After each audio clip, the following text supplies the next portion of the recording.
열리게 하시고 마음의 귀가 열리게 하여 주시옵시고 말씀이 우리 마음 가슴 속에 우리의 마음 속에 깊이 파묻히게 하여 주시옵소서. 주님께서 지혜와 총명의 영으로 이 시간 같이 하시고 종들의 오고하는 발걸음을 주님께서 친히 지키시고 보호하여 주시옵소서. 예수님의 이름으로 감사하며 기도하옵나이다. 아멘. 우선 한 가지 말씀드리고 싶은 것은 지난번에도 늘 내가 강조했지만은 저도 교회에 집사를 꽤 했거든요. 그랬는데 그때까지도 교회에서 이렇게 성경 공부를 구체적으로 받아본 일이 없었다 하는 것이 첫 번째고, 또 두 번째로 우리가 신학교에 가서 배우기는 배웠지만 이렇게까지 제가 현재 여러분들에게 하려고 하는 것 같이 자세하게 구체적으로 가르쳐 준 일이 없었다 하는 것이고, 그래서 결국은 결론은 뭐냐면은 어떤 상황이 있든지 본인이 공부해서 본인이 스스로 깨우침을 갖는 것이 길이다. 다른 방법은 없다 하는 것이었습니다. 근데 여러분들에게 저는 이제 이 성경을 이해하는 데 도움이 되는 것을 말씀드리는 것 뿐입니다. 그 다음에 하나, 이제 신약의 사복음서는 구약을 이해하지 못하면은 이게 절대 이해가 안 된다. 그러니까 지금 우리 교회 다니시는 분들이 성경을 읽을 때나 설교를 들을 때 도대체 무슨 말을 하는지 잘 모를 때가 많이 있는데 그것은 구약의 배경을 모르기 때문에 그런다는 것입니다. 그래서 여러분들은 구약을 전체적으로 아웃라인을 확실하게 잡아야 됩니다. 그래서 이번에도 그렇게 할 것이고, 오늘 여러분들에게 드리는 이 교재는 제가 처음에 작년에 나눠드린 교재는 앞에 부분이 상당히 많았습니다. 그걸 다 뺐습니다. 그리고 처음 오신 분들을 위해서 오늘은 이번 학기는 한 두 번, 오늘 오고 다음 주간까지는 지난해 했던 교재를 또 하고, 그래서 우리가 팔복 설교까지 쭉 가고, 그리고 한 세 번째 주부터서는 이제 본격적으로 그 남은 뒷부분을 하려고 생각합니다. 자, 사복음서는 여러분들은 지금 2025년이지만 1911년에 전주에서 글도 읽을 줄 모르는 여자분들이 한 300명이 모여서 10일 동안 공부했던 과목입니다. 이것이 한국교회의 뿌리였습니다. 그리고 오늘날의 교회가 이렇게 부흥하게 된 원인이었다고 저는 생각합니다. 그 겨울에 했던 10데이 바이블 스쿨은 전주, 광주, 목포, 그 다음에 군산, 순천 할 것 없이 해마다 진행이 됐습니다. 그리고 그분들이 선교사의 집에 가서 이제 집 구경을 했습니다. 그러니까 이제 이 선교사들은 우리가 집 구경하면 영어로 sightseeing 안 하고 뭐라 하냐면은 구경얼스, 구경꾼은 이렇게 썼어요. 구경이란 말 해가지고 구경얼스. 이런 식으로 새로운 영어를 만들어냈었어요. 그만큼 집 구경은 한국 교회를 변화시키는 중요한 그리고 이 공부를 하고 끝났던 사람들이 집 구경을 하고 가는 사람들이 이렇게 이제 아이고 이렇게 좋은 집을 봤으니 이렇게 이제 시작을 하거든요. 그 다음에 이제 내가 우리 집에 가서 어찌 살고 그 뒷이야기는 그렇게 써져 있어요. 저는 특별히 여성분들이 선교사 집에 와서 그 집 구경을 하고 아이고 하고 갔다는 것은 우리 한국 교회가 오늘날까지 되는 굉장히 중요한 동력이라고 생각합니다. 그래가지고 거기서 나도 어떻게든지 간에 저 선교사의 집만큼 좋은 집 짓고 살아가고 우리 아이도 공부 가르쳐야겠다라고 하는 그런 동력이 일어났을 것입니다. 그러면 우리 초기 기독교인들은 전부 다 아래 하자 하층민들이었습니다. 다 아래 하자 하층민들이었어요. 그래서 이 사람들이 지금 아까 말씀드린 대로 4박 5일, 4박 5일 성경 공부를 합니다. 무주나 진안이나 혹은 뭐 김제역이 원평이나 저기 군산에 가면은 이런 모든 데서 4박 5일 공부하고, 그 다음에 10일 성경 공부하고, 그 다음에 30일 한 달 성경 공부하고, 이렇게 해서 진짜로 일잠 무식이었던 사람들이 한 10년 이렇게 지나고 나면은 사회를 이끌어가는 지도자로 이제 발전하게 되죠. 그러면 이 사람들의 자녀들이 남학교, 여학교, 우리가 전주의 신흥이나 이제 기전에 다니면서 깨우치는 지도자가 되고, 그래서 이 자녀들이 1920년쯤 되면은 우리 한국 사회에 아주 중요한 인재들로 등장을 하는 것이었습니다. 그러니까 여러 사람들이 여러 얘기를 많이 했지만은 제가 이제 선교사들의 이야기를 쭉 정리해 본 가장 중요한 단어가 아이고, 그냥 한탄이 아니고 강한 의지의 표현이었다고 생각을 합니다. 그러니까 여러분들은 지금 보면은 지난번 우리가 공부했기 때문에 좀 아는 것 같지만은 아버지가 이 아이고를 항상 해야 됩니다. 아이고. 자, 그러면은 이 사복음서는 어떤 배경에서 쓰여졌느냐라고 하는 것입니다. 처음에는 예루살렘 교회를 우리가 뭐라고 말하냐면은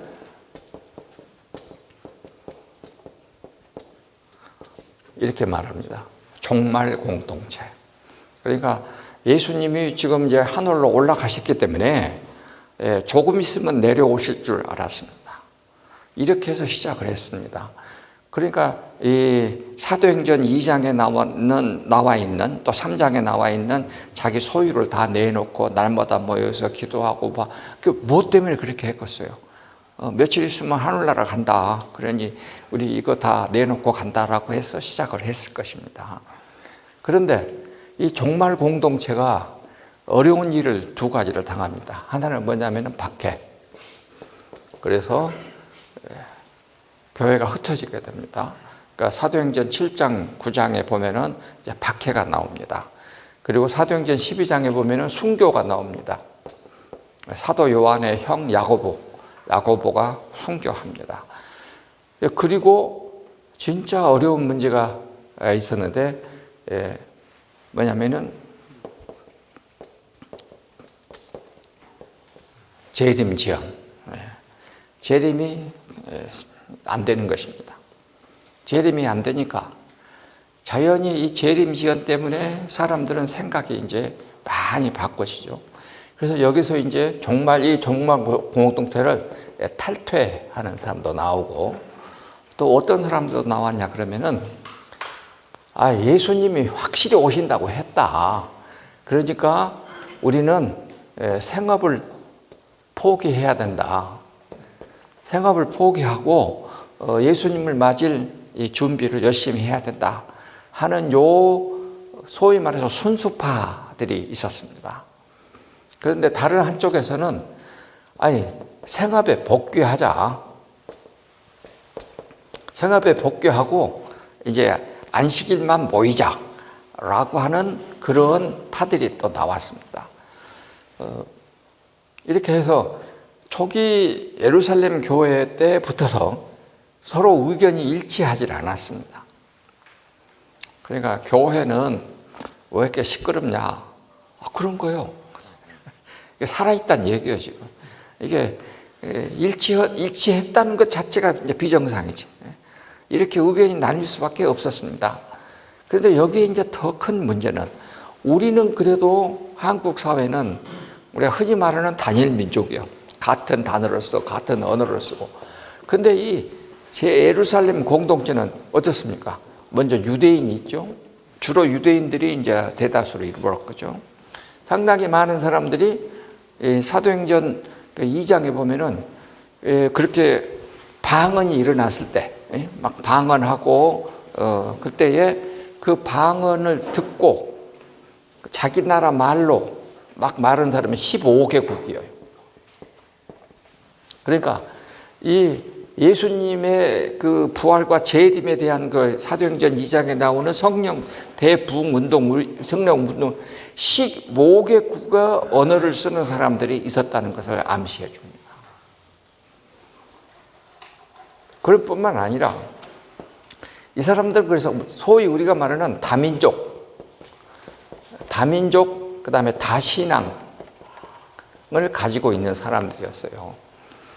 그러면 이렇게 다민족, 다신앙을 가지고 있으면은, 뭐가 나오겠냐면은 예수님의 이 종말 공동체 뿐만 아니라 예수님의 초림에 대한 해석, 다양한 해석이 나오는 것입니다. 이렇게 해서 초대교회는 아주 많은 해석들이 있었습니다. 가장 큰 해석이 뭐냐면은 유대인들, 유대계 해석은 뭐라고 했냐 그러면은 예수님은 요셉의 아들이요, 목수. 그런데 성경에 구약에 있는 율법을 100% 지켰어. 그러니까 하나님이 예수님에게 특별한 능력을 주어가지고 그렇게 구세주 역할을 하게 했다. 이렇게 말을 하기 시작했습니다. 이것을 우리가 뭐라고 말하냐면은 유대적 기독교. 그러니까 유대적 기독교를 가진 사람들입니다. 지금 사도 바울이 쓴 편지는 대다수가 그런 배경을 가진 사람들에게 지금 반대하는 글입니다. 그러니까 초대 예루살렘을 중심으로 해서 지중해 연안에 흩어진 교회들의 공통점, 가장 두드러진 유대계 기독교인들의 해석. 그래서 이 사람들은 예수님을 인간으로 봅니다. 신의 아들로 안 봐. 인간이었어요. 그리고 동시에 예수님은 100% 율법을 완성했다. 그랬더니 신적 능력이 임했다. 이래서 예수님은 우리에게 구약 성경에 나오는 그런 선지자 역할을 해서 구원의 능력을 가진 사람이 됐다. 따지고 보면은 우리나라의 문선명이나 박대선이나 다 이렇게 말을 할 수가 있겠죠. 이만희 같은 경우도 그렇게 말하는 거죠. 근데 헬라적 배경을 가진 사람들. 당시 이제 지중해 연안의 가장 큰 것이 헬라적 배경이니까 헬라적 배경을 가진 사람들은 어떻겠습니까?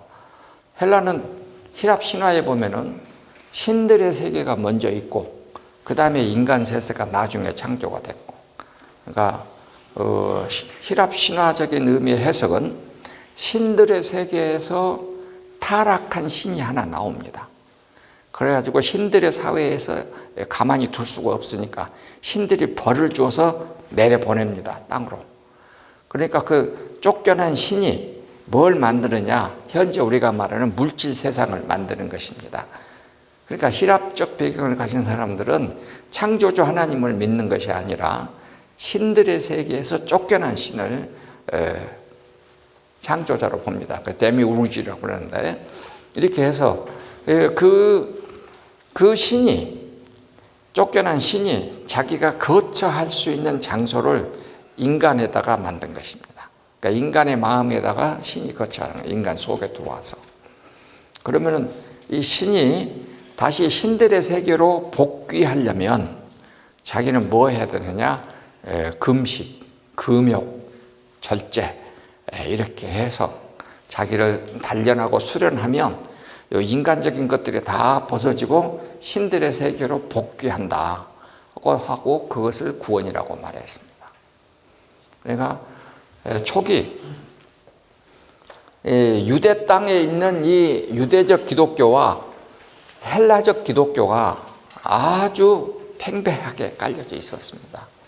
그러니까 교회의 통일성이 이제 나타나지 않는 것입니다.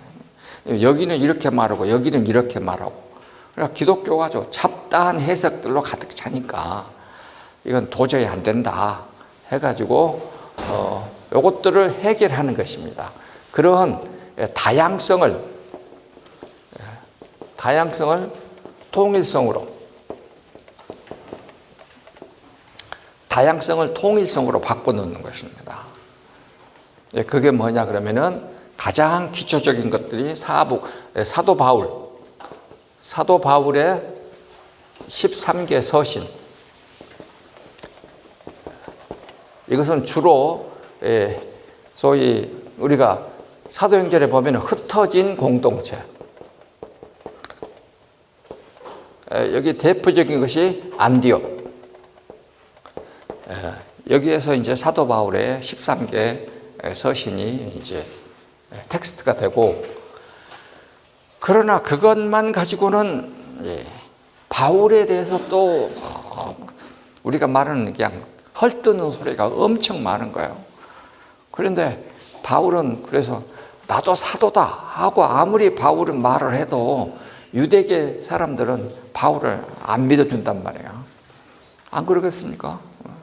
그러니까 바울은 그렇게 했는데, 그러면 유대적 배경을 가진 소위 예수님의 직제자들에 속한 사람들이 예수님에 관한 이야기를 우리가 흔히 말하는 예수님에 관한 예수님의 삶을 논하는 삶의 과정을 말하는 예수전을 쓰기 시작하는 것입니다. 그것이 지금 보면은 마태, 그 다음에 요한, 이렇게 해서 직제자에 속한 두 사람이 나오는 것이죠. 그 다음에 여기 평신도에 속한 사람이 누구냐면 마가, 그리고 여기는 누가, 이렇게 합니다. 그래서 지금 내가 이렇게 구별을 했어요. 왜냐하면은 마태하고 마가는 예루살렘과 등등 예수님의 공생애에 늘 같이 했던 사람들이에요. 공생애 3년을 이 사람들은. 근데 여기는 지금 요한이 쓴 편지를 이렇게 읽어보면 굉장히 헬라적인 색채가 많이 나타납니다. 아주 논리적이에요.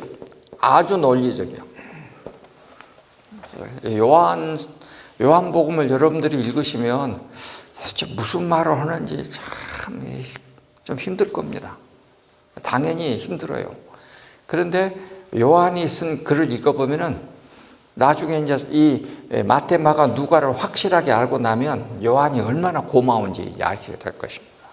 요한이 있어서 다 했다. 그 다음에 이 요한은 편지를 쓸 때에 예수님의 공생애를 시간대별로, 그러니까 연대기라고 하면 좀 곤란하고 시간대별로,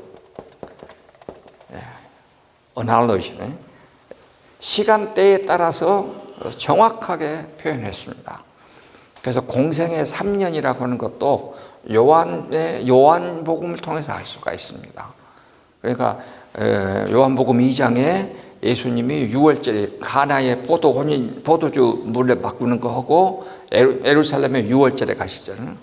그 다음에 이제 요한복음 6장에 보면은 6월절이 되매 또 가시고, 그리고 이제 12장에 6월절이 되매 가서 이제 죽으시고, 그래서 예수님의 그 사역을 이렇게 절기별로 딱 정확하게 나누는 사람이 요한입니다. 그러니까 요한은 유대역에 따라, 유대의 모든 절기역에 따라서 표현을 했으면서도 동시에 아주 논리적으로 시간대별로 표현을 해서 우리에게 아주 많은 걸 이야기합니다. 누가는 배경이 뭡니까? 누가는 이건 안디옥에서 개종한 헬라인, 직업은 의사. 그러니까 안디옥에서 사도 바울의 설교와 강의를 듣고 기독교로 개종한 의사였습니다. 그러니까 누가의 편지를 봐도 아주 논리적입니다. 여러분들 누가복음을 읽어보시면은 진짜 우리가, 그러니까 처음에 기독교를 딱 접하는 사람들은 누가복음을 읽으면 훨씬 더 편하다고 그래요. 여러분도 그랬을 것입니다. 누가가 훨씬 더 편해요. 이렇게 해서 사복음서가, 그러면 이 두 사람은 얘가 평신도다고. 평신도. 여기는 예수님의 직제자. 그렇게 해서 이렇게 돼 있다고. 근데 난 이게 참 멋있다고 생각해요. 그러니까 여기는 헬라인이야. 헬라인으로서 편지를 썼어. 그러니까 이방인을 대표하는 거예요. 동시에 평신도의 눈에서 썼어. 아주 멋있어요. 그리고 여기는 직제자로서 예수님을 가까이에서 경험했던 사람들이 쓴 편지입니다. 그러니까 뭐 종교학적으로 어떤 사람들은 이런 것을 이제 근거로 내세워서 우리 기독교가 훨씬 더 발전된 종교다, 아니면 이런 얘기도 하고, 그런데 그런 건 다 우리가 필요 없고, 아무튼 이렇게 해서 최소한 사도 바울 편지 13개, 그 다음에 마태, 마가, 누가, 요한, 요 편지는 예수님에 대한 해석을 통일시킨 것입니다. 그러니까 마태, 마가, 누가, 요한은 초대교회에 흩어진 이론들을 하나로 묶어서 이것들이 통일성을 가지고 예수님에 대해서 공통의 말을 하게 됐다는 거예요. 공통의 언어. 그러니까 여러분도 그러잖아요. 교회도 그러고 학교도 그러고 또 그 유명한 그 책을 보면은 성공적인 공동체는 언어가 통일되어 있다. 항상 그렇습니다. 그러니까 언어가 다양하면 그거는 서로 하나로 뭉쳐져 있지 않은 거예요. 우리 교회에서도 보면 그래요. 그래서 언어가 통일된 언어를 쓰는 거예요. 이렇게 해서 그러면은 이제 이 사람들이 다 같이 예수님에 대한 이야기를 이제 쓰는 거죠. 그러면 예수님에 대한 얘기를 쓰게 되는 이유는 첫 번째로 통일성 때문에 그렇습니다. 두 번째는 예배 때문에 그렇습니다. 그러니까 유대인들은 예배하러 모일 때마다 뭘 썼습니까? 구약 성경을 읽었습니다. 그런데 이 예수 믿는 사람들은 자기들이 유대교하고 다르다는 것을 알게 됐습니다. 그러니까 처음에는 성경에 보면은, 사도행전에 보면은 어디에 모였습니까? 성전에 모였습니다. 그러다가 우리는 여기서 성전에 모이면 안 되겠다. 그래가지고 초기 교회는 어디서 모였냐면은 큰 집이나, 그때는 이제 초기에 아주 그 부자들이 좀 많이 있었어요. 그러다가 이제 박해를 받을 때는 그 로마의 카타콤 같은 그런 무덤에 가서 예배도 드리고 했습니다. 이렇게 흩어져서 이제 숨어서 예배를 드리기도 했어요. 그랬는데 예배 순서, 우리가 말하는 예배의 순서가 여기에 있어요. 예배 순서에서 가장 중요한 게 예수님과 함께 했던 이 사람들, 그 다음에 여기 120명의 제자, 이 사람들이 예수님하고 내가 뭐 갈릴리에 고기 잡으러 가갖고 이랬다 하고 예수님 이야기를 하는 거죠. 이제 이렇게 해서 예배용으로 표준이 생겼습니다. 그러니까 성경은 통일성이며 동시에 표준이 되는 것입니다. 같은 말을 하기 시작하는 거죠. 그 다음에 이제 그러면은 자기들이 만나는 이방인들에게, 그러니까 비기독교인들에게, 헬라인에게, 헬라인이란 말은 성경에서 말하는, 신약 성경에서는 비기독교인을 총칭해서 그냥 헬라인이라고 그래요. 그래서 그 이방인들에게 가서 전도했습니다. 전도고 나오려고 그러니까 읽을 거리를 놓고 가라, 이렇게 되죠. 이제 그래서 선교용으로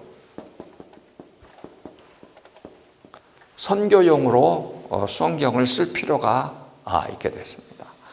그러니까 처음에는 다양한 의견을 하나로 통일성을 갖기 위해서 썼어요. 그러다가 이것이 예배용으로, 그 다음에 이것이 선교용으로 이제 또 쓰여지기 시작을 하는 것입니다. 이렇게 해서 점점 요 기간이 어디냐면은 AD 5년, 6년, 7년 하도 이야기가 많으니까 중간에 6년 아무도 몰라. 이때부터서 요한복음을 썼다고 하는 것이 흔히 AD 100년으로 알려져 있습니다. 그러니까 신약 성경은 요 기간에 쓰여졌다 하는 것입니다. 그 다음에 이제 또 하나 이유는 지금 이제 예수님의 AD 29년이에요. 예수님의 부활 승천이 29년에 부활하셨습니다. 예수님은 BC 4년에서 AD 29년입니다. 그래서 33년이에요. 왜 BC 4년이냐? 우리 누가복음에 보면은 가이사 아우구스투스 때에 천하에 호적을 하라 하여 이렇게 나오잖아요. 그 연력이, 그 역사가 로마의 역사에 정확하게 기록이 되어 있습니다. 그러니까 알 수가 있습니다. 이렇게 해서 29년이 됐어요. 30년 잡고 그러면은 25, 6년 동안이나 표준이 없이 살았다는 얘기 아닙니까? 요 글들이 나오기 전까지. 그러면 이때 이르기까지도 역시 굉장히 많이 흔들렸겠죠. 근데 여기에 지금 뭐가 붙었다고요? 여기 박해가 붙고, 그 다음에 순교가 나오고 재림이 지연이 되고, 그 다음에 하나 더 무서운 것이 있습니다. 교육용.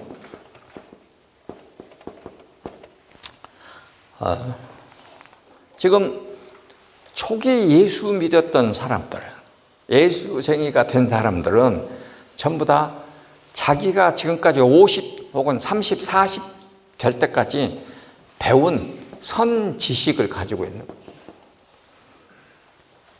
선 지식을 가지고 있어요. 그래가지고 이 사람들이 선 지식을 가지고 와가지고 이제 그리스도인이 되는 것이죠.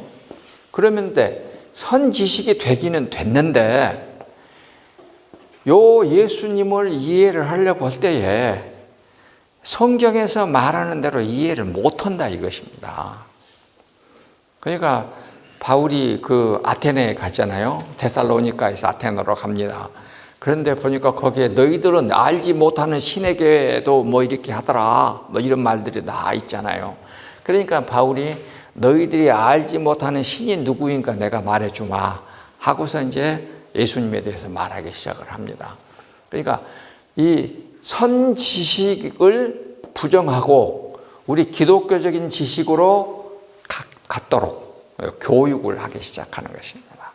그래서 교육용으로 성경이 필요했습니다.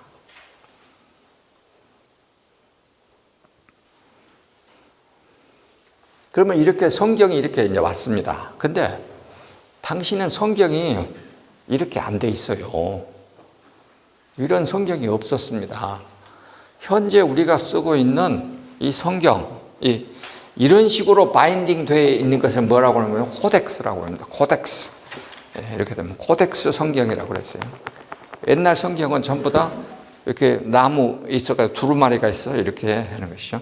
그러면 30cm, 10m 한 두루마리가 크기가 그랬습니다. 30cm, 10m 파피루스 종이에. 근데 당시 파피루스 종이도 굉장히 비쌌어요. 그러니까 그것이 이제 안 되는 거죠. 그래서 이 예수님에 관하여 이렇게 쓰다 보니까 돈도 비싸고, 그때 당시는 인쇄술이 없으니까 전부 다 카피로 할 수밖에 없으니까 다 손으로, 이게 매뉴스크립트, 그러니까 이게 우리가 원고로 하는 매뉴스크립트란 말이 라틴어 그대로예요. 마누스. 라틴에서는 손을 마누스라 그럽니다. 그 다음에 쓰다가 스크립치오 쓰다. 그러니까 손으로 쓴 글, 이것이 이제 원고인 것입니다.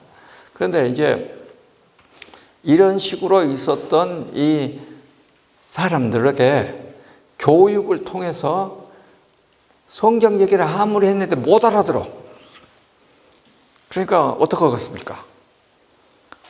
여러분들도 지금 기독교에 대해서 한번 말해보세요. 그럼 머리가 아프잖아요. 그러면 가장 좋은 것이 뭐예요? 주기도문. 주기도 하세요. 그 다음에 뭐예요? 우리 사도신경. 사도신경 하면은 딱 나오죠. 그래서 이렇게 교리화 하는 거예요. 교리. 통일시키는 것이. 성경을 알아듣기 쉽게. 그래서 세례는 뭡니까? 교회는 뭡니까? 성찬은 뭡니까? 하고 다 물어보고, 그래서 문답을 통해서 이것은 이제 소위 교육용 중에서도 굉장히 어드밴스된 교육이에요. 교회의 교인으로 받아들이기 위한 하나의 절차성으로 성경이라는 책이 점점 이렇게 교리화가 되는 것입니다. 그래서 나중에 이것이 이제 종교개혁 때까지 이르게 되면은 각종 신경이라, 이걸 우리가 크리드라고 그래요. 크리드, 신조가 되는 것입니다. 그 다음에 이제 또 하나는 이단 방지. 초대교회 때도 각종 이단들이 너무 많이 나왔어. 그러니까 이제 여러분도 그러잖아요. 이제 이 신천지를 이단이라고 할 때 우리 목사님이 가서 뭐라고 말합니까? 이만희가 메시아입니까? 하고 물어보잖아요. 그러면은 메시아입니다 하면 그냥 그날로 이단이요. 이렇게 알듯이 교회 내에 있는 각종 이단들을 물리치기 위해서 하나의 표준, 노말 표준이 생기는 거예요. 그 표준용으로 이제 성경책이 등장하는 것입니다. 이렇게 해서 점점 성경은 기독교인으로서 기독교 교회가 갖는 가장 중요한 표준으로 등장하는 것입니다. 우리가 이 표준이라고 할 때에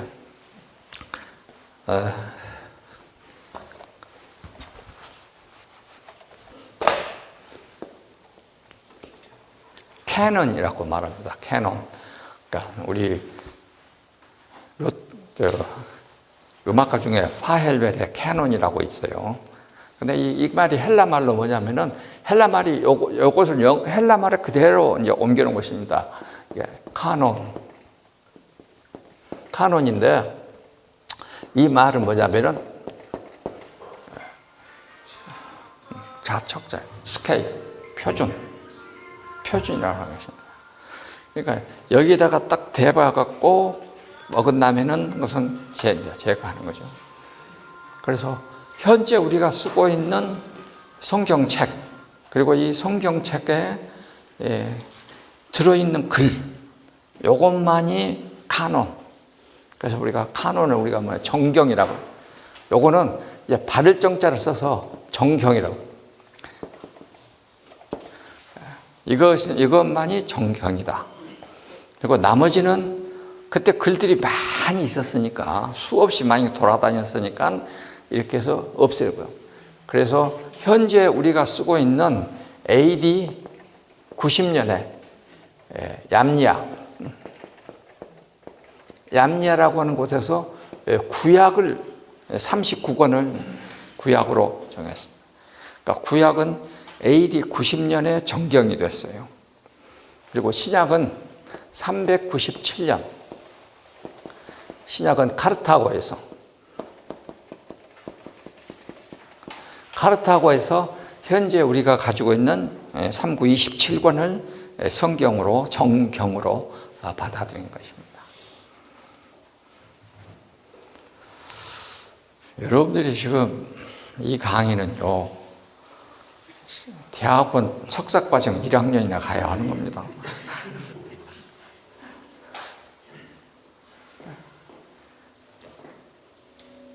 그런데 석사를 이렇게 신대원도 끝나고 석사 1학년 얘기를 했는데 다 알아듣는 거 보니까 다시 석사 됐네. 너무 쉽죠? 어려워요? 아니요. 시골 교회 할머니들한테 이렇게 얘기해도 너무 쉽게 말해줘서 고맙소 그러더라고. 너무 쉬운 거요. 자, 이렇게 해서 정경이 되는 것입니다. 자, 좀 닦으세요. 성경이 어떻게 쓰여졌고 언제 우리에게까지 오게 됐는가? 여러분들은 교회에서 이제 왜냐하면 디모데후서 4장 16절에 성경은 하나님의 영으로 감동받은 사람들이 쓴 것이니 뭐 이런 얘기만 들었지만은 그렇게 되기까지 과정은 엄청나게 복잡했고 400년이 걸렸습니다. 400년이. 그리고 사도신조도 500년 걸려서 만들어졌습니다. 500년 걸려서 사도신조도 만들어졌어요. 그러니까 그 사이가 엄청 복잡합니다. 그러니까 오늘 우리는 진짜로 그냥 입 벌리고 지금 받아 먹는 거예요. 이것이 없을 때는 그냥 눈을 펼치고 열심히 했던 막 다 갖다 주니까 공부를 안 해.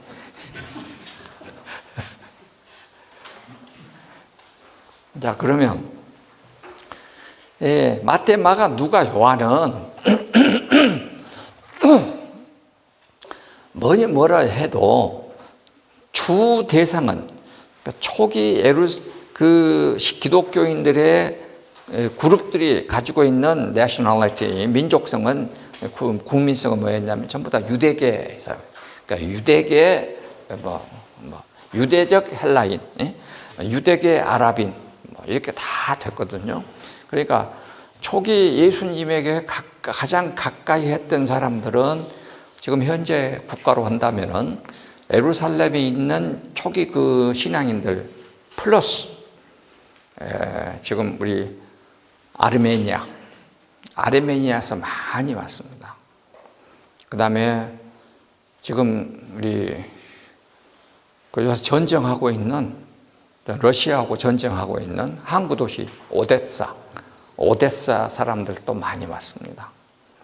그리고 이제 지금 우리 터키 반도에 있는 터키가 이렇게 있으면 요 북쪽에 있는 사람들 본도, 길리기아, 갈라디아, 그러니까 요거는 지중해가 이렇게 있으면 여기가 오데사고 여기는 본도, 길리기아, 갈라디아 이쪽입니다. 그러니까 여기는 아가야는 이제 이렇게 내려오면 아가야는 이쪽에가 있고 서쪽에가 있고 그 다음에 여기가 이제 히랍이 있고 그러니까 여기 히랍으로 가기 위해서 여기 아르메니아, 몰도바 이쪽으로 크로아티아 이쪽 사람들도 아주 많이 초기 기독교 개종자들이 있었습니다. 그러니까 이제 여러분들이 이제 유럽 순방을 가시면 이제 이런 데를 한 번씩 가봐야 돼. 크로아티아 가면은 뭐 바닷가에 있는 거 성이 있잖아. 거기가 이쁘다고 하는데 그것이 아니고 이게 전부 다 여기 초기에 이쪽 동네 사람들이 예수 믿다가 순교자들이 가장 많이 나온 것들이라고 생각하고 하면 됩니다. 동시에 여기 이 사람들이 전부 다 여기서 예수님의 그 3년과 마지막을 다 봤던 사람들이란 말이에요. 이 사람들이 여기 와가지고 그러니까 여기 있는 이 교회들이 공동체들이 어찌 보면은 예수님과 함께 예루살렘에서 경험했던 가장 중요한 예배 모범을 가지고 있는 거예요. 뭔 말인지 이해가 안 되죠? 그러니까 현재 우리 대한민국 교회가 가지고 있는 예배, 그것이 오리지널이고 나머지가 아니고 이것이 아니고 오리지널은 여기 있는 거예요. 여기. 이것들이 시간이 지나면서 바뀌는 거죠. 계속 점점 바뀌는 거죠. 그래서 이것들이 전부 다 여기 로마에 가서 하나의 형식으로 세팅이 되는 거죠. 또 하나는 여기 뭡니까? 여기 지금 우리가 말하는 이스탄불. 이스탄불에서 이거는 히랍 정교회가 되어요. 여기는 뭐라고 보냐? 그러니까 우리가 로마 정교회인 거예요. 그러니까 여러분들이 지금 이 카톨릭이란 말을 많이 쓰는데 모든 교회는 다 카톨릭입니다. 모든 교회는. 그러니까 카톨릭이란 말은 보편적인 그런 뜻. 보편적인 공동적인 이런 뜻. 그러니까 모든 교회는 다 초대교회 때부터 내려오는 이런 규범을 다 가지고 있어요. 그러니까 우리 눈에는 뭐 서로 다른 것 같지만 절대 그렇지 않습니다. 모든 교회는 초기에 다 같았어요. 카톨릭이었어. 그러니까 저는 일부러 제 책을 쓸 때는 프로테스탄트 카톨릭이라고 써요. 그러니까 우리도 카톨릭이야. 그러니까 이거 지금 우리가 말하는 이 천주교는 뭐냐? 로만 가톨릭이야. 여기 히랍 정교회, 동방 정도교는 뭐야? 그릭 가톨릭이야. 이렇게 해야 됩니다. 이것이 맞는 것입니다. 근데 또 이렇게 가르치면 또 이단이더라고. 하여튼 한국 사람들 자기가 생각한 것도 틀리면 다 이단이요. 다르면, 틀리고 자기의 생각과 다르면 이단이요. 이게 문제는 문제예요. 네, 자, 상황은 그렇습니다. 자, 그래서 이렇게 해서 예배 모범들이 모여지면서 다양한 예배 모범이 나오니까 이제 사도 바울이 성경에다가 통일시키는 것입니다. 그러니까 고린도 전서에 보면 우리가 모일 때에 찬송시도 있고, 그 다음에 찬송도 있고, 기도도 있고, 말씀 전파도 있고, 그 다음에 가장 초기 교회는 뭣도 했느냐? 은사 집회도 했어. 각종 은사 집회. 그러니까 고린도 전서에 보면 각종 은사에 대한 얘기가 많이 나오잖아요.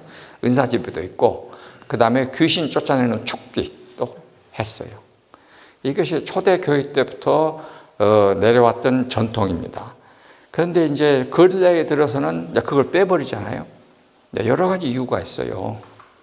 그러니까 이렇게 해서 교회가 오는 것입니다. 그러니까 교회에서 가장 중요한 것이, 여러분들은 이 진리라고 말을 하고 우리도 진리라고 굉장히 중요시 여기지만 가장 중요한 것이 뭐냐면은 통일성. 교회의 통일성을 가장 중요시 여깁니다. 이렇게 진행이 됐습니다. 그러니까 제가 이렇게 길게 여러분들에게 얘기하는 것은 여러분들이 성경을 보는 기본적인 생각을 지금 바르게 해주는 것입니다. 이것이 없으면 시끄러워, 교회가. 이렇게 다양한 생각들이 모여서 현재와 같은 통일성에 왔다는 것입니다. 그러니까 지금 교파가 많아도 괜찮아. 그러나 똑같아. 통일성. 그럼 통일성의 근거는 뭐냐? 통일성의 근거는 너무 간단해. 이것이 예수는 하나님의 아들이다. 그래서 그리스도이다.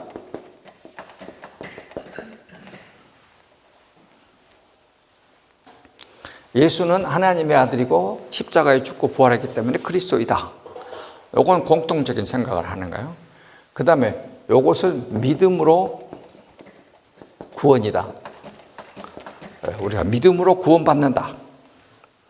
구원에 이르는 길은 예수님이 하나님의 아들이고 그리스도라는 믿음을 통해서 이루어진다. 그리고 우리가 이것을 받아들이는 길은 세례다. 이것만 같으면 예배 모범이 좀 달라도, 교회 행정하는 절차가 좀 달라도, 그건 너그럽게 다, 우리도 그 다른 여러 유형 중에 하나니까 서로 받아들여 주는 것입니다. 이렇게 해서 교회가 가장 중요하게 여기는 것은 통일성.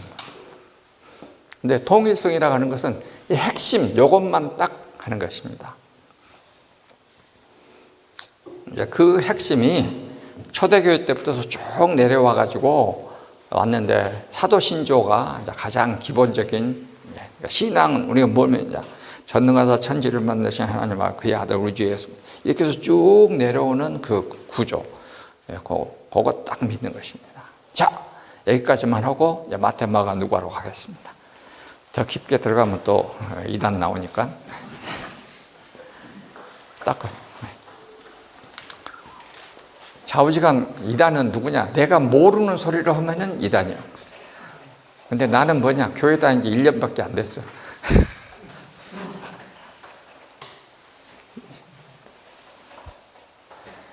자, 그러면 마태복음을 마태, 마가, 누가, 요한입니다. 자, 초기에 예수님은 맨 처음에 6명을 제자로 삼았습니다. 그래서 이 예수님의 제자 삼는 과정에 제1번으로 가장 중요한 것이 요한복음이야. 그러니까 그러니까 예수님은 어떻게 제자를 삼았을까? 마태, 마가, 누가는 갈릴리 바닷가에서 이렇게 금을 던지고 있는데 불렀다 이렇게 돼 있어요. 그런데 그거는 한참 뒤의 일이야. 내용상으로 볼 때는. 그러니까 요한이 말하는 제자 되는 것하고 베드로가 하고 마태가 말하는 것하고 조금 차이가 있어요. 그래서 그건 상관이 없어요. 그냥 그렇다고 생각하시면 돼요. 그러니까 예수님은 나사렛에서 살았습니다. 살다가 30세 될 때에 어디로? 요단강 건너 베다니라고 하는 곳으로 가셨습니다.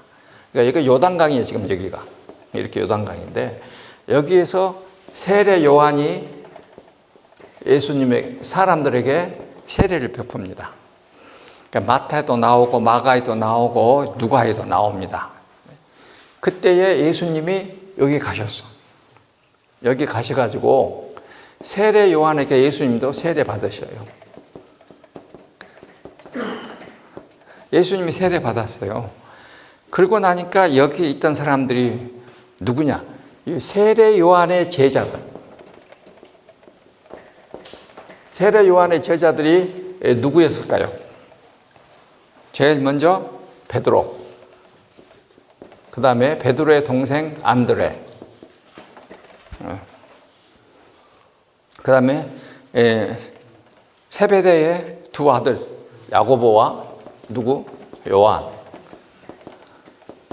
그리고 오면서 이 사람들이 데리고 오면서 누구를 만나느냐? 가나 사람 나다나엘.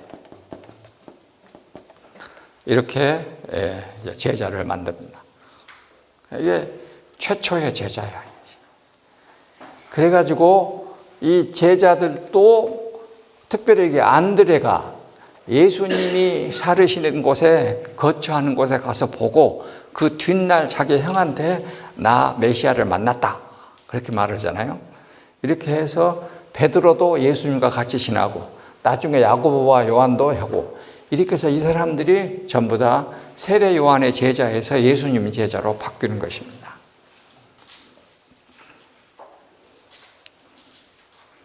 그래가지고 이 제자들이 어디로 갔느냐? 일로 갔어요. 이렇게.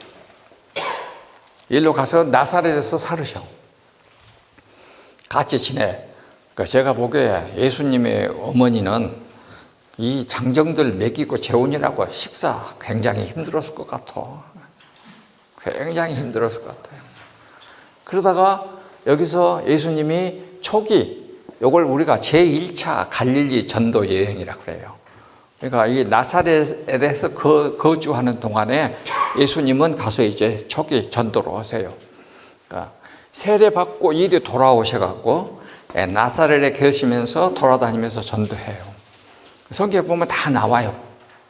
그러니까 지금 제가 하는 얘기를 듣고 이렇게 정리해 준 얘기를 듣고 성경을 읽으면 훨씬 쉬워요. 너무 자세하게 하면 안 되는데 500원들 내놔. 이렇게 해서 여기 있는데 병통이 났어. 그게 뭐냐? 가나의 혼인잔치예요.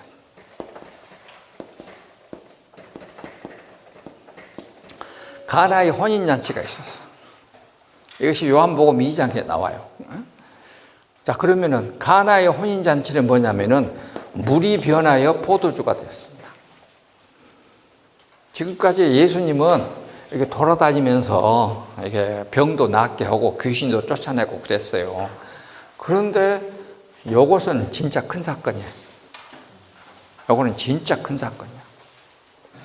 사람이 병 낫고 뭐 이런 것은 다 당시 다 해. 다른 다 했어. 근데 물이 포도주가 돼버렸다. 이거는 진짜로 큰 사건이야. 그러니까 예수님의 친척집인데 그 어머니랑 같이 요 일을 해가지고 예수님이 다시 이제 처음에 나사렛에서 일을 가셨다가 다시 나사렛으로 나왔어. 그러니까 나사렛에 있는 예수님의 여기 나사렛은 예수님의 일가들이 사는 이 마을이에요. 그러니까 이 나사렛은 어디냐 그러면은 해발 500m 되는 거예요. 해발 500. 그리고 나사렛이라는 말의 뜻은 수비대. 수비대가 있는 거예요. 망루. 높은 데니까 적 쳐들어올 때 다 보이지 않겠어요? 그래서 망루, 수비대가 있는 곳. 좌우지간 나도 젊었을 때 이런 소리 들었으면 진즉 바꿔진다니까.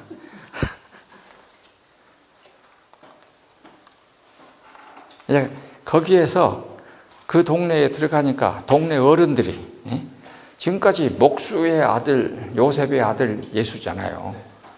그런데 뭔 헛소리들 많이 하고 다닌다고 이렇게 듣기는 들었는데 물을 포도주로 만들었다. 그 참 쓸만하네.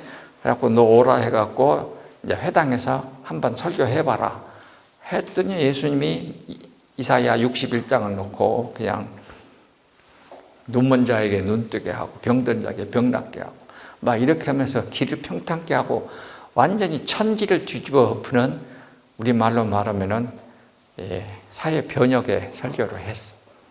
그러니까는 거기서 큰일 나죠. 그래서 동네 사람들이 예수님을 죽이려고 어떡합니까? 밀고 낭떠러지까지 끌고 가죠. 낭떠러지에서 밀게 했는데 예수님이 없어져 버렸어. 그러니까 이제 예수님의 어머니 마리아는 상황이 어쩌겠습니까? 큰일 났죠. 이제 이 동네 사람들이 이대로 두면 우리 아들 꼭 죽이겠다. 그러니까 이 동네로 뜨는 것이 낫겠다 해갖고 가버나움으로 이사를 가시는 것입니다.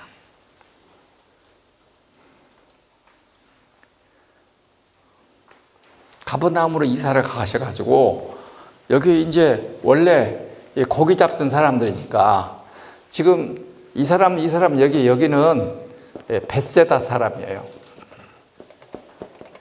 성경에 벳세다라고 하는 벳세다는 어부들의 집이라고 해요. 벳세다라는 뜻은 어부들의 집.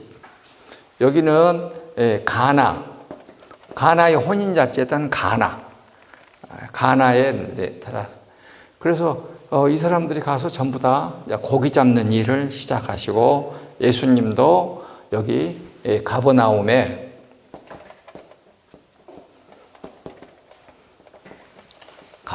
가서 거주하십니다. 그러니까 가버나움이란 말의 뜻은 구약 성경에 나훔이라는 이름이 나와요. 나훔, 선지자 나훔. 그러니까 나훔의 거처, 나훔의 집 이런 뜻이에요.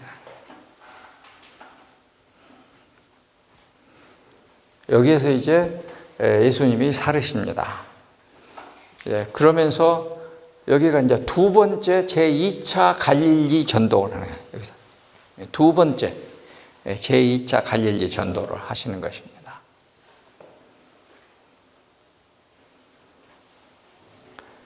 그리고 예수님은 여기에 계시면서 절기에 따라서 예루살렘을 가세요. 그러니까 이스라엘 사람들이 지키는 절기가 뭡니까? 첫 번째가 유월절, 그 다음에 오순절, 그 다음에 초막절 혹은 장막절.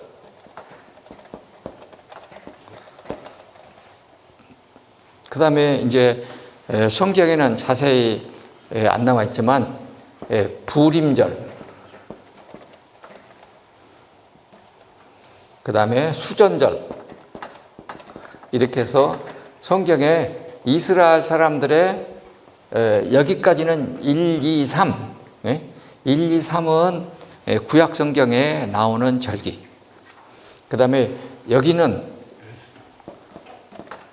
중간기 시대. 그러니까 여기까지는 구약 시대고 여기는 구약은 BC 586년에 끝나요. 그 다음에 여기는 586년에서 언제까지냐면은 BC 160년대까지 165년까지지만은 요 중간 사이에 이제 생기는 것입니다. 이것을 중간기 시대에 만드는 절기예요. 그러니까 유대인들은 이 5번 절기를 지켜요. 그러면 이 5번 절기가 되면 모든 사람들은 다 예루살렘에 가서 성지 순례를 합니다. 자, 6월절은 언제냐? 6월절은 밀수확 후 지키는 절기야. 밀을 수확하고 난 다음에 지키는 절기입니다. 그래서 6월절은 이스라엘 사람들이 출애굽할 때에 만들어진 절기요. 그 다음에 오순절은 뭐냐? 요거는 보리 수확 후. 그러니까 여기는 3월에서 4월. 그 다음에 4월에서 5월. 그러니까 6월절로부터서 여기 50일 후. 50일 후 오순절이에요. 6월절 날로부터서 50일 후에 오순, 열순이니까 열이 5번이면 50일 후. 그래서 오순절, 보리수확 후. 그 다음에 여기는 이제 추수, 우리가 말로 말하면 추수감사절. 추수감사.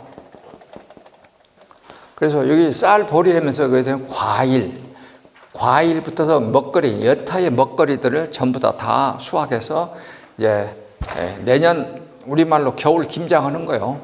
그래갖고 새벽 봄 될 때까지 이제 갖다 간수하는 거예요. 그래서 이것을 초막절이라고 말을 합니다. 근데 초막절이라고 했을 때는 뭐냐 그러면은 이스라엘 사람들이 출애굽해서 나올 때에 어떻겠습니까? 그냥 지푸라기 같은데 허술하게 살았으니까 초막절은 지금도 우리 감람나무 잎으로 이렇게 가려놓고 그냥 사는데요. 그 다음에 장막이라고 했을 때는 이제 이것을 갖다 저장한다 그런 뜻이 있습니다. 그러니까 성경에서는 초막절이라고 하기도 하고 장막절이라고 부르고 합니다. 같이 쓰는 의미예요. 그러면 여기는 보통 7월, 8월. 그러면 이때부터서 이제 여기까지는 여기 때 내리는 비, 요 추수하기 전에 내리는 비를 뭐라고 말하냐? 이른비. 그러니까 비가 와야지만이 땅이 약간 촉촉해지잖아요. 그래서 농사 수확하기가 편해. 그래서 이때 내리는 비를 이른비. 그 다음에 여기 불임절은 이때 이제 씨를 뿌려야 돼. 거꾸로 내가 말하고 있네. 여기를 늦은 비라고 그런 말이에요. 늦은 비라고 하고, 요때에는 다 이거 12월 25일이에요, 여기가. 여기는 보통 12월 30일. 그러니까 요 기간에는 겨울이요.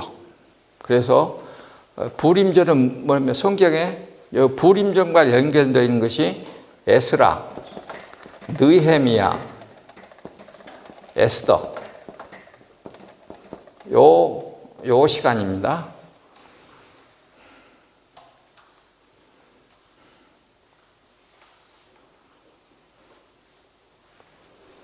그래서 이 페르시아 포로기, 성경에 나오는 다리우스 임금 혹은 고레스라고도 해요.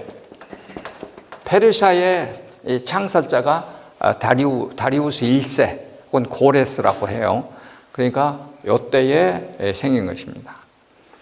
그 다음에 수전절은 BC 168년에서 165년까지.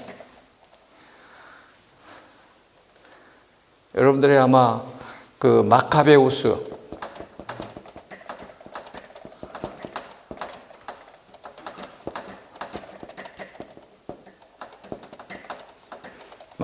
독립전쟁이라고 그래요. 그러니까 지금 페르시아잖아요. 페르시아 다음에 페르시아를 무너뜨린 데가 어디입니까?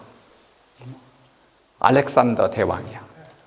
알렉산더가 이제 324년 BC 324년에 이제 다 무너뜨립니다. 그리고 나서 이제 320년에 현재 알렉산드리아라고 하는 도시를 만들어요. 그렇게 해가지고 쭉 오다가 알렉산더가 죽으니까 자기가 가지고 있던 그 넓은 땅덩어리를, 그 점령지를 휘하 4명의 장군에게 나눠줍니다.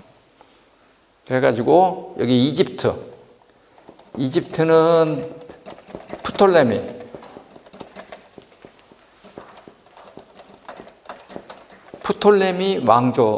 장군이 차지합니다.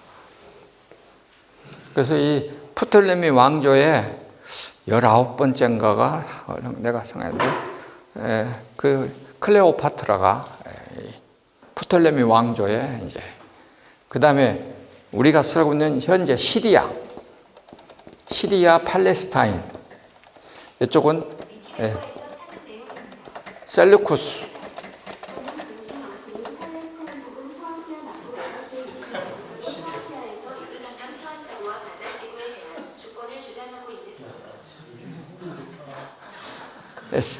셀루쿠스 왕조가 차지합니다. 그러니까 시리아와 팔레스타인은 셀루쿠스 왕조에 내려갑니다.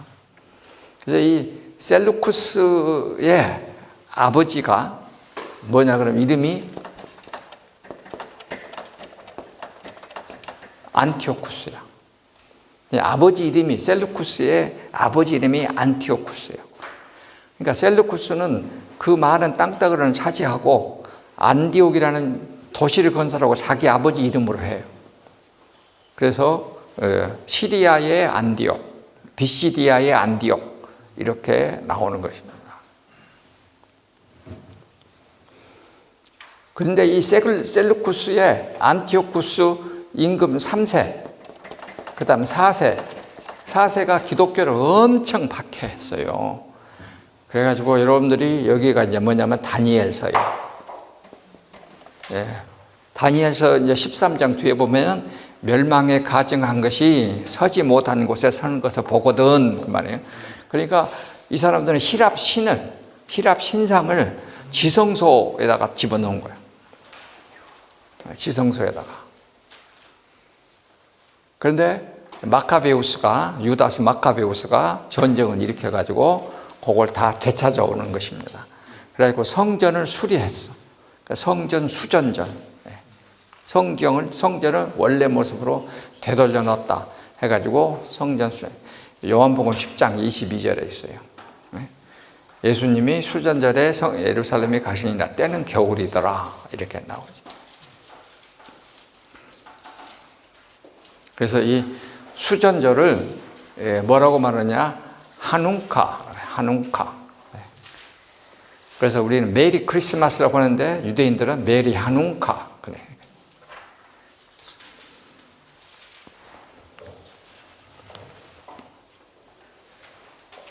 시간이 이렇게 빨리 간 줄 몰랐어. 근데 정확하게 1시간 했어. 60분 했습니다.